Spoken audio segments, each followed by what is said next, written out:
Major गौरव आर्य हमारे साथ जुड़ रहे हैं, रक्षा विश्लेषक। बहुत स्वागत करता हूं उनका।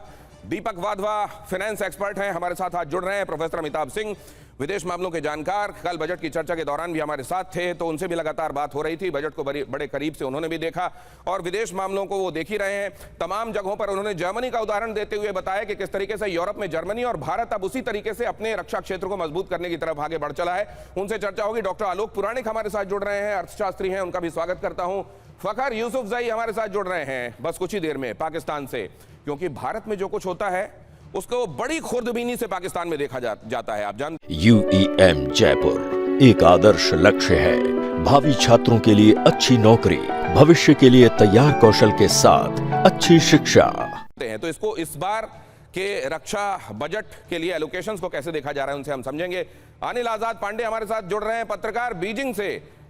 सिर्फ पाकिस्तान नहीं, वो जो कहता है कि dragon and elephant can dance together, वो भी किस तरह की मंशा रखता है हमसे आपसे छुपा हुआ नहीं है, तो उसके ऊपर भी निगाह रखनी जरूरी है। और ये हमको अनिल आजाद पांडे बताएंगे कि किस तरीके से विवेचना वहां पर की जा रही है भारत के रक्षा बजट की। लेकिन सबसे पहले मेजर आर्य, आप कई बार इस बारे में डिस्कशन कर चुके हैं कि बहुत सारे चैलेंजेस आत्मनिर्भरता की दिशा में भी हैं। बहुत सारी चीजें ऐसी हैं जिन पर हम अभी डिपेंडेंट हैं, उनमें से एक फाइटर जेट का इंजन भी है। ये चर्चा हमने की, इस बार का बजट आपने देखा। आगे अब आप क्या देख रहे हैं? स्वॉट एनालिसिस आपकी निगाह से बजट कितनों को एड्रेस करता है? अपॉर्चुनिटीज तो हैं, चैलेंजेस और थ्रेट्स के मामले में।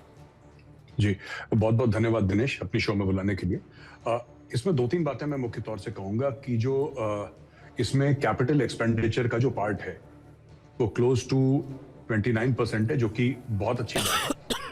इसका यह मतलब है कि आप नई नई टेक्नोलॉजीज, नए नए प्लेटफॉर्म ला सकते हैं और इसमें अधिकतर जो पैसा है वो भारत के अंदर खर्च होगा। देखिए, जब हम डिफेंस मैन्युफैक्चरिंग की बात करते हैं तो हम इकोसिस्टम और सप्लाई चेन की बात करते हैं। क्यों खतरनाक है बाहर से हथियार लेना, और क्यों सिर्फ मजबूरी में ही बाहर से हथियार लेने चाहिए? क्योंकि अगर डोनाल्ड ट्रंप का मूड खराब हुआ तो वो नल बंद कर सकते हैं जब उनका मन चाहे, वो मना कर देंगे। और यही चीज डेनमार्क कह रहा है, यही चीज नॉर्वे कह रहा है जब बात आती है F-35 फाइटर जेट्स की। आपने सुना होगा, खबरों में बड़ा वायरल है कि आज की तारीख में डेनमार्क और नॉर्वे ये कह रहे हैं कि हमसे गलती हो गई, हमने F-35 फाइटर जेट ले लिया, क्योंकि डोनाल्ड ट्रंप कह रहा है नॉर्वे के ऊपर, ग्रीनलैंड के ऊपर माफ कीजिएगा, अगर आपने सौदा नहीं करा तो पार्ट्स आपके बंद कर दूंगा। तो ये सारी की सारी चीजें, तो भारत का जो रक्षा बजट है वो एक बेसिक चीज को एड्रेस करता है जिसके बारे में कम बातचीत हो रही है, और वो है दिनेश कि इसके अंदर मेक इन इंडिया, आत्मनिर्भर भारत, अपनी खुद की सप्लाई चेन, खुद माल बनाना, खुद से माल बनाना, दुनिया भर में भेजना, खुद की खपत के लिए माल बनाना, मुझे लगता है सबसे बड़ा संकेत है ये, और कल्यूसिव थ्रेट को भी एड्रेस कर रहा है। यानी कि ये बात पक्की हो गई है ऑपरेशन सिंदूर के बाद कि चाइना और पाकिस्तान एक ही हैं, दो अलग देश नहीं हैं, they are part of the same entity.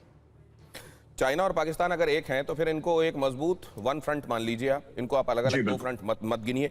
दूसरा ये भी कि उन देशों पर निर्भर रहने में अपने आप को मुगालता देने के बजाय जो कभी भी आपके लिए सप्लाईज रोक सकते हैं, और आपको एक ऐसे वक्त पर जब आपके लिए कोई लुकिंग बैक नहीं है, वहां पर आपको अगर उन्होंने सहारा देना और मदद करना बंद कर दिया, मदद तो असल में की नहीं जाती है, मदद के नाम पर भी तिजारत ही होती है, लेकिन अगर तिजारत को भी वहां पर बंद कर दिया गया तो क्या करेगा भारत? इस लिहाज से मेजर गौरव आर्य कह रहे हैं कि अपनी ताकत को और अपने बूते बढ़ाना, इस पर जो जोर दिया जा रहा है बहुत महत्वपूर्ण है। लेकिन इसमें मेजर चैलेंज क्या दिखाई देता है प्रोफेसर अमिताभ? ये ठीक है, ये होते होते हो जाएगा, लेकिन इससे दूसरे देश सतर्क भी हो जाते हैं, वो ये भी जानने लगते हैं कि अपने बूते अब आगे बढ़ने की कोशिश कर रहे हैं, तो वो क्रिटिकल टेक्नोलॉजी के मामले में वहां से ही नल बंद करना शुरू कर देते हैं जहां एक्चुअली नहीं करना चाहिए। इस लिहाज से चैलेंजेस क्या हैं? देखिए, इसमें चैलेंजेस बहुत हैं। अभी रेवोल्यूशन इन मिलिट्री अफेयर्स जिसको हम कहते हैं, वो हम विटनेस कर रहे हैं। उसमें हो क्या रहा है कि जितने ट्रेडिशनल मिलिट्री अरेंजमेंट्स थे उनसे हम अब आगे बढ़ रहे हैं। आपने देखा होगा, आप TV9 भारतवर्ष हम दर्शकों को बहुत अच्छा दिखा रहे हैं।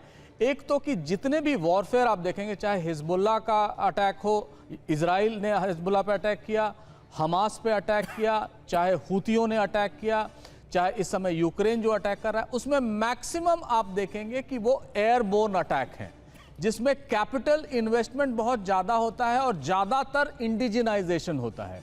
और हमारे जितने भी इक्विपमेंट्स हैं, हम ये कहें हम पर्सनल इंटेंसिव आर्मी है हमारे यहाँ, नंबर बहुत ज़्यादा हैं। जीडीपी का प्रोपोर्शन अभी भी 2% के करीब है, जो पाकिस्तान में 2.2% है जीडीपी का। उस हिसाब से भी देखें तो अभी हम बहुत कम हैं। लेकिन जैसा मेजर गौरव आर्य ने बहुत अच्छे से कहा कि हमारे जो जितने भी इक्विपमेंट्स हैं वो सारे हार्डवेयर उनके रूस के हैं या अन्य देशों के हैं, खासकर एरियल टेक्नोलॉजी में। उस टेक्नोलॉजी को अगर देखें तो उसको विकसित करने के लिए, और इसमें सबसे अच्छी बात है कि डीआरडीओ का रिसर्च बजट 29,100 करोड़ जो आपने दिखाया वो बढ़ाया गया है। तो पूरी दुनिया इस समय मैं बार बार यही कहता हूं, पिछले 35 सालों में जब से सोवियत संघ का विघटन हुआ तब से हमने देखा है कि हमने पीस डिविडेंड फेस किया है। अब हम जो देख रहे हैं वो वॉर डिविडेंड हम फेस करेंगे, यानी दुनिया में जो लामबंदी हो रही है वो इंडिजिनाइजेशन के प्रति हो रही है, दूसरों पर डिपेंडेंस कम करने के लिए हो रही है। और हमको जरा सा भी इसमें अचरज नहीं होना चाहिए कि भारत ने इतना ज्यादा बजट बढ़ाया है, जर्मनी ने बढ़ा लिया है, पूरा जापान इस समय कह रहा है हम रिआर्म करेंगे। तो हम एक ऐसे अनिश्चितता के दौर से ये जो बात लेकिन आपने साथ में कही सर, ये प्रिकैरियस सिचुएशंस हमारे आसपास प्रेवलेंट हैं, जिसमें अनिश्चितता का दौर जिसको आप कह रहे हैं, इसमें एक बात जो आप कह रहे हैं कि कुल आपका जीडीपी क्या है, उसका कितना हिस्सा आप बजट के लिए एलोकेट करते हैं। इस हिसाब से अगर आप एलोकेशंस देखते हैं और आप ये पाते हैं कि पाकिस्तान, जिसने एक जमाने में कहा था घास फूस खाएंगे लेकिन बॉम्ब बनाएंगे, उसकी फितरत ही ये है। लेकिन डिफेंस में जब एलोकेट करते हैं उसका सीधा मायना क्या होता है कि किसी जगह से आप पैसे निकाल रहे हैं और डिफेंस में डाल रहे हैं।